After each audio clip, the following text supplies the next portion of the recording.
안녕하세요. 옥리아재 대표 강고은입니다. 오늘은 특별히 여러분들에게 임대계약서, 리스계약서에 명시된 보험 관련 조항에 대해서 소개해 드리려고 합니다. 일반적으로 비즈니스를 하시는 분들은 건물주, 랜로드와의 임대계약서를 작성하시게 되는데 이때 계약서 내용에 따라 여러 가지 보험 관련 조항이 포함되게 됩니다. 거의 대부분은 책임보험, 라이어빌리티에 대한 내용이고요.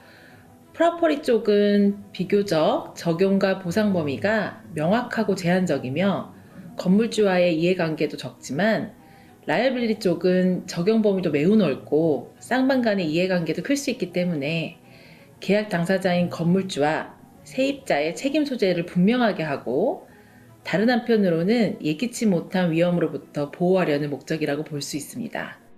그러면 좀 더 구체적으로 주로 리스계약서에 명시된 보험 조항에 대해서 옴니화재 스티브장 이사께서 설명해 드리도록 하겠습니다. 네, 안녕하세요. 스티브장입니다. 앞에서 강 대표께서 언급하신 리스 계약서, 임대 계약서에 명시된 보험 조항에 대해서 오늘 여러분들한테 설명드리려고 하는데요. 가장 일반적으로 명시되고 있는 한 3가지 정도의 보험 조항에 대해서 오늘 여러분들한테 설명드리겠습니다. 먼저 첫 번째로는 제네럴 라이빌리티라고 얘기하는 일반 상해보험인데요. 이것은 좀 더 구체적으로 말씀드리면 영업상해보험, Premise and Operation Liability라고도 표현할 수 있을 것 같습니다. 이는 테넌트의 사업장 또는 사업과 관련된 장소에서 벌어지는 제3자의 신체상해 또는 재산상의 손실을 초래하는 사건이 발생했을 때 이를 커버해주는 보험이라고 이해하시면 될 것 같습니다. 근데 보통 사고가 발생하게 되면 비록 그 사고가 테넌트의 사업장에 되어서 발생한 일일지라도 테넌트를 포함해서 건물주에게까지 소송이 걸리는 일이 굉장히 비일비재합니다. 그래서 건물주 입장에서는 테넌트에게 이러한 보험을 요구하는 것은 어쩌면 당연한 일일 것입니다. 일반적으로 리스 계약서에서는 이 상해보험에 대한 그 보험 보장 한도에까지 요구하는 경우가 일반적인데요. 큰 매니지먼트 컴퍼니 같은 경우에는 테넌트들에게 엄브렐러 보험까지 요구하는 경우도 많이 있습니다. 엄브렐러 보험 같은 경우에는 테넌트에게 추가의 비용 부담이 발생하기 때문에 리스 계약서에 명시된 그 금액의 한도를 맞추기 위해서 무조건 리스 계약서에 서명하시기 전에 건물주와 이러한 보험 한도액의 조정에 대해서 좀 어느 정도는 협상의 여지가 있다고 볼 수가 있을 것 같습니다. 네, 두 번째로는 흔히 워커스 컴펀세이션이라고 하는 고용인 상해보험인데요. 이는 각 주마다 고용인들을 보호하기 위해서 법적으로 제도화되어 있고 이를 보험회사가 대행하는 형식입니다. 사업장 또는 작업과 관련돼서 발생되는 고용인들의 사고나 질병에 대한 보상을 위해 필요한 보험입니다. 보통 임대계약서에 이 고용인 상해보험도 명시가 되어 있는데 이는 건물주가 테넌트의 고용인들과는 직접적인 관련이 있거나 영향을 미치지는 않지만 법적으로 규정되어 있는 보험 가입에 대해 명시함으로써 임대계약서를 보다 안전하게 하기 위한 목적이 크다고 보면 될 것 같습니다. 마지막으로 설명드릴 것은 테넌트 리걸입니다. 이는 다른 말로 damage to rented premises or property라고도 표현을 하기도 하는데요. 건물주의 입장에서는 어쩌면 가장 중요하게 생각할 수도 있는 내용이라고 생각됩니다. 이는 테넌트의 부주의로 인해서 건물주의 건물에 화재 및 피해를 주었을 경우에 테넌트가 이런 피해를 보상해야 한다는 조항입니다.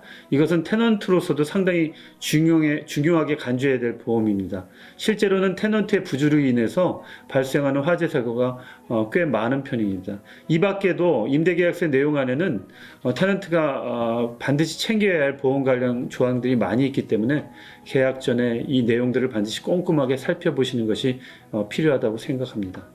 오늘은 이 정도로 리스 계약서에 명시된 보험 조항에 대해서 간단하게 말씀을 드렸는데요. 앞으로 기회가 된다면 좀 더 많은 내용을 가지고 여러분들에게 다시 설명드리도록 하겠습니다. 감사합니다. 이렇듯 피해가 발생하게 되면 보험회사에 일반적으로 임대계약서를 요구하게 됩니다. 이는 피해가 발생한 재산의 관리나 소유가 누구의 책임인지를 명확하게 하기 위함입니다. 당연히 건물주의 책임이라고 생각했던 피해의 복구 책임이 테넌트에게 있다고 임대계약서에 명시되어 있다면 건물주는 모든 책임을 테넌트에게 넘길 수 있습니다. 혹시 추가로 설명해 주실 게 더 있으실까요? 네, 뭐 한 가지 더 말씀드리자면요. 이거는 좀 더 실질적으로 여러분들에게 많이 이제 도움이 될 만한 내용인데요. 실제로 사고가 피해가 발생해서 보험회사에 클레임이 들어가고 그다음에 보상 청구가 들어갔을 경우에 그 처리 과정에 있어서 여러분들의 리스 계약서에 명시된 이름과 그다음에 비즈니스 라이센스에 표기된 이름과 그다음에 심지어는 보험 가입자로 표기된 이름이 세 가지가 전부 다 다른 경우가 가끔 있거든요.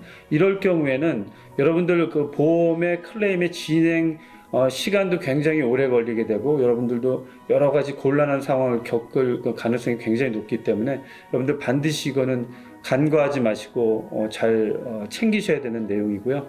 이런 것들이 제대로 정리가 안 돼 있을 경우에는 보상뿐만이 아니라 여러분들이 법적 권리를 찾으시는데 굉장히 어려움을 겪을 수가 있습니다. 그래서 간단한 내용이지만 이런 것들을 굉장히 중요한 내용이기 때문에 여러분들 반드시 챙기셔야 될 겁니다. 이상입니다. 네.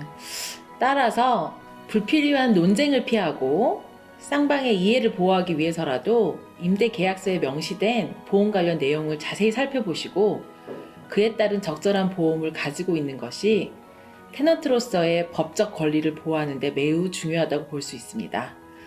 더 자세한 사항이 궁금하시거나 질문이 있으시면 오미야제로 문의하시기 바랍니다. 감사합니다.